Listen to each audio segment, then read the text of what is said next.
একটি বাক্যে ব্যবহৃত প্রত্যেকটি শব্দকে তাদের কাজ এবং ব্যবহারের ভিত্তিতে বিভিন্ন শ্রেণীতে ভাগ করা হয়। এটাই হলো পার্টস অফ স্পিচ। আজকে আমরা শিখব parts of speech. Welcome students, আমি তোমাদের প্রিয় হীরক স্যার। আজকে আবার একটা নতুন ভিডিও, এবং যারা ছোট, বিশেষত 5 to 8 তাদের জন্য খুব ইম্পর্ট্যান্ট একটা ভিডিও। আমরা শিখব পার্টস অফ স্পিচ। চলো, আমরা চিরাচরিতভাবে জানি পার্টস অফ স্পিচ 8 প্রকারের, কিন্তু মডার্ন গ্রামার অনুযায়ী পার্টস অফ স্পিচ 9 প্রকারের, সেটাও জানবো। তবে মূলত 8 প্রকারই। প্রথমে 8 প্রকার সম্পর্কে একটা আইডিয়া নিয়ে নিই। প্রথমে হচ্ছে নাউন। নাউনের বাংলা হলো বিশেষ্য পদ।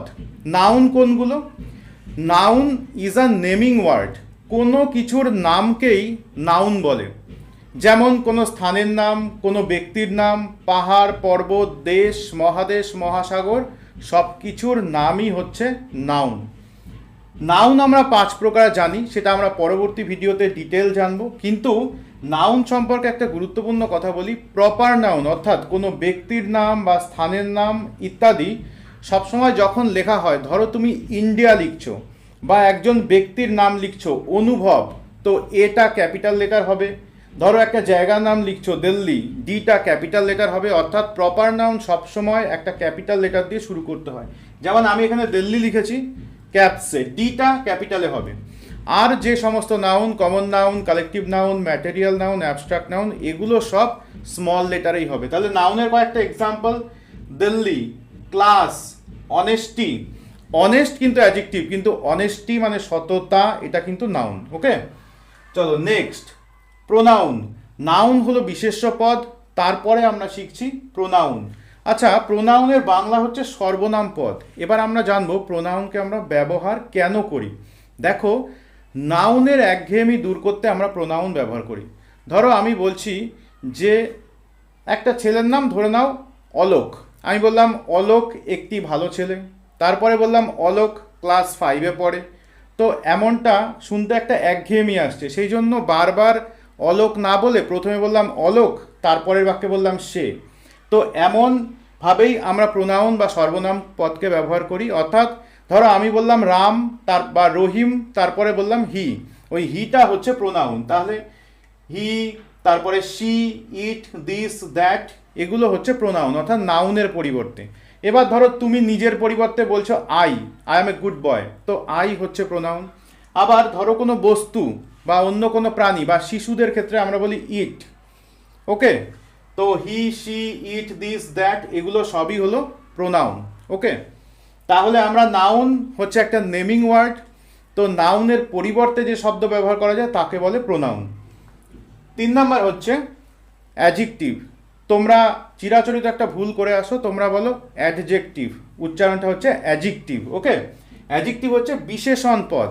অর্থাৎ এই যে তোমরা নাউন দেখছো, নাউন বা প্রোনাউনের দোষগুণই হচ্ছে অ্যাডজেক্টিভ। নাউন বা প্রোনাউনের দোষ, গুণ, আকার, অবস্থা বোঝাতে আমরা অ্যাডজেক্টিভ ব্যবহার করি। যেমন একটা মেয়েকে আমি বলছি গার্ল, আমি বলছি she is a beautiful girl, তো বিউটিফুলটা হচ্ছে অ্যাডজেক্টিভ। সুতরাং আমরা মেয়েটাকে আরও সুন্দর করে ব্যাখ্যা করছি যে মেয়েটা সুন্দর, তখন আমরা যে শব্দটা ব্যবহার করছি বিউটিফুল। ধরো একটা ছেলে, আমি বলছি ছেলেটা টল, লম্বা, তো টলটা হচ্ছে তার অ্যাডজেক্টিভ। সুতরাং নাউনের দোষ, গুণ, আকার, অবস্থায় হচ্ছে অ্যাডজেক্টিভ। অ্যাডজেক্টিভ মানে বিশেষণ পদ। 4 নাম্বার হচ্ছে ভার্ব, ক্রিয়াপদ। কোনো কাজকে ভার্ব বলে, কিন্তু একটা মজার ব্যাপার রয়েছে।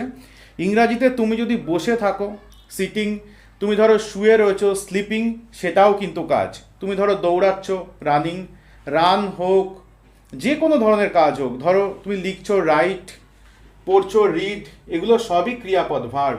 ভার্ব ছাড়া একটা সেন্টেন্সকে আমরা কল্পনা করতে পারি না। ওকে, নেক্সট হচ্ছে অ্যাডভার্ব। দেখো, যেমন আমরা বলেছিলাম নাউন বা প্রোনাউনের দোষ, গুণ অ্যাডজেক্টিভ, ঠিক তেমনভাবে ভার্বের দোষ, গুণ হচ্ছে অ্যাডভার্ব। অ্যাডভার্ব হচ্ছে ক্রিয়া বিশেষণ, ভার্ব হচ্ছে ক্রিয়াপদ, আর অ্যাডভার্ব হচ্ছে ক্রিয়া বিশেষণ। সুতরাং ভার্বকে ব্যাখ্যা করা হয় যে শব্দ দ্বারা। ধরো আমি বলছি একটি মানুষটি হাঁটছে।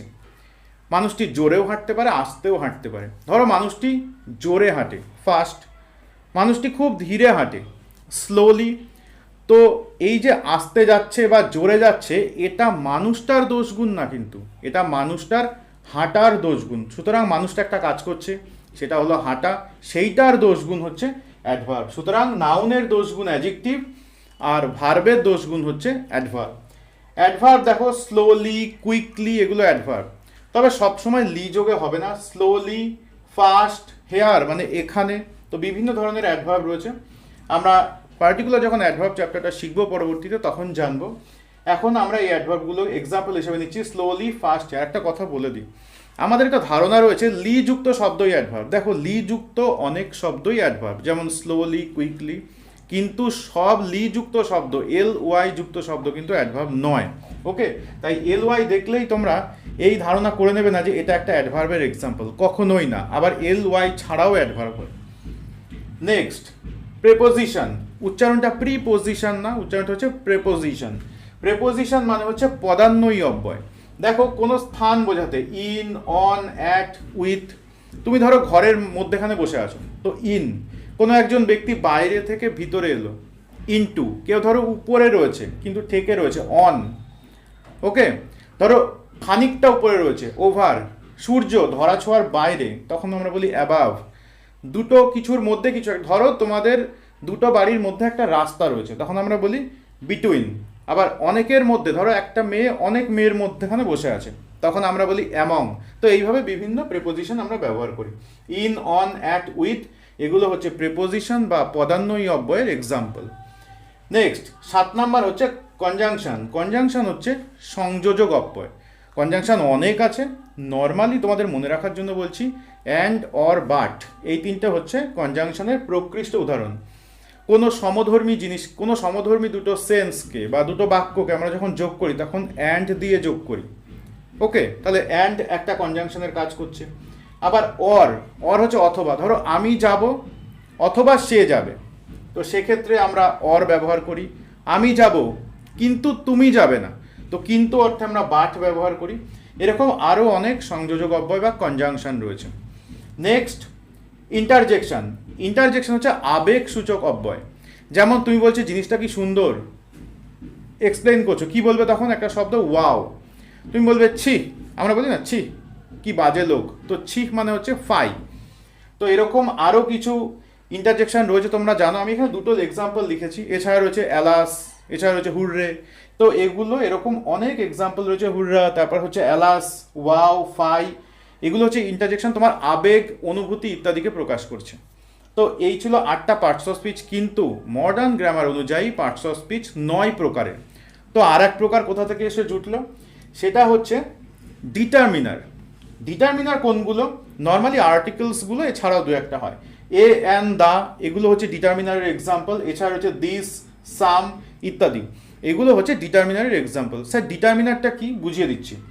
Words that introduce or specify a noun, অর্থাৎ যে সমস্ত শব্দগুলো কোনো নাউনকে ইন্ট্রোডিউস করে বা স্পেসিফাই করে, সেগুলোই হচ্ছে ডিটারমিনার। আমি ধরো বলছি সূর্য, তোমরা ভাবছো সূর্য ইংরাজি তো সান, তা না।